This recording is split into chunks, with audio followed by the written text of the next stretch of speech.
Oh, hello there. I'm Bilchan. I'm Nimakung. I'm Banchan. In this class, I'll read to all of you. Chapter 2, Section 4 of The Adventures of Sherlock Holmes.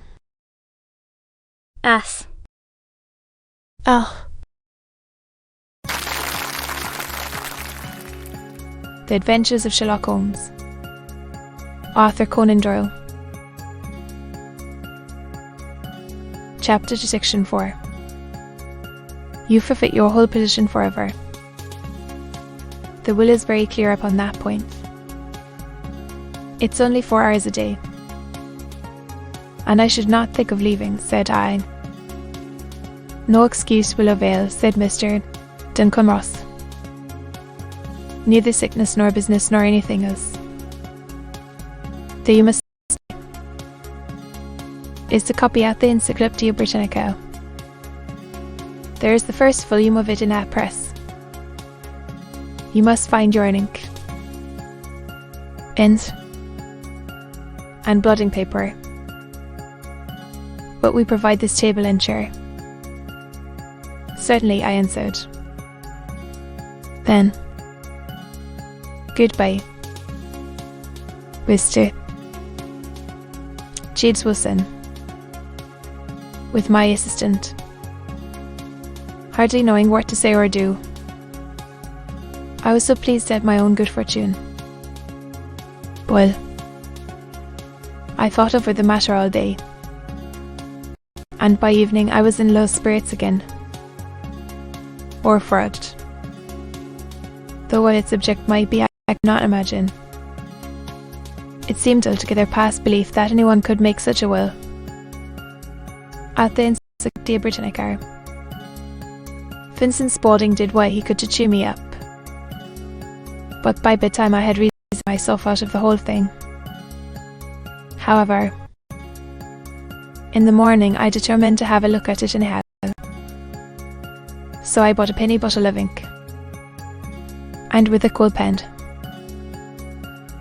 7 sheets of foolscap paper, I started off for Pope's Court. Well, to my surprise and delight, everything was as right as possible. The table was set out ready for me, and Mr. Duncan-Ross was there to see that I got fairly to work. He started me off upon the letter, and then he left me. With me. At 2 o'clock he bade me good day, complimented me upon the amount that I had written, and locked the door of the office after me. This went on day after day. Mr. Holmes. Week's work. It was the same next week, and the same the week after. Every morning I was there at 10, and every afternoon I left at 2. By degrees Mr. Duncan-Ross took to coming in only once of a morning, and then, after a time, he did not come in at all. Still, of course, I never dared to leave the room for an instant, for I was not sure when he might come. And the billet was such a good one, and suited me so well, that I would not risk the loss of it. 8 weeks passed away like this, and I had written about bits in archery and armour and architecture in etiquette, and hoped with diligence that I might get onto the bees before very long. It cost me something in foolscap, and I had pretty nearly filled a shelf with my writings. Yes, sir. And no later than this morning, I went to my work as usual at 10 o'clock, but the door was shut and locked. Attack. Here it is. Note paper. It read in this fashion: The Red-Headed League is dissolved. October 9. Sherlock Holmes and I surveyed the skirt announcement and the riffle face behind it. Both burst out into a roar of laughter. "I cannot see that there is anything very funny," cried our client, flushing up to the roots of his flaming head.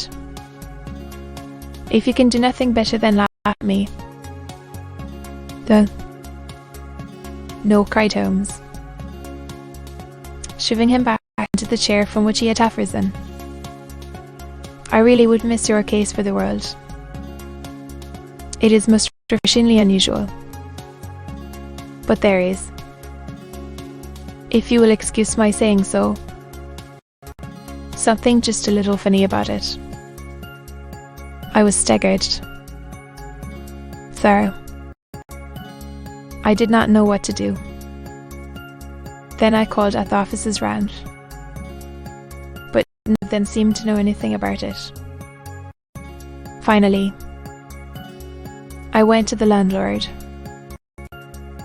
who was an accountant living on the ground floor. He said that he had never heard of any such body. Then I asked him who Mr. Duncan Ross was. He answered that the name was new to him. "Well," said I, "the gentleman I'd know." "What?" Said he. "His name was William Morris. New premises were ready. But at his new offices. He did tell me the address. 17 King Edward Street. A Street. I started off. Mr. Holmes. But when I got to that address, it was a manufactory of artificial kneecaps. And no one in it had ever heard of either Mr. William Morris or Mr. "And what did you do then?" asked Holmes. "I went home to Saxe-Coburg Square, and I took the advice of my assistant. But he could not help me in any way. He could only say that if I waited I should hear by post. But that was not quite good enough. Mr. Holmes, I did not wish to leave such a place without a struggle. So, to be continued."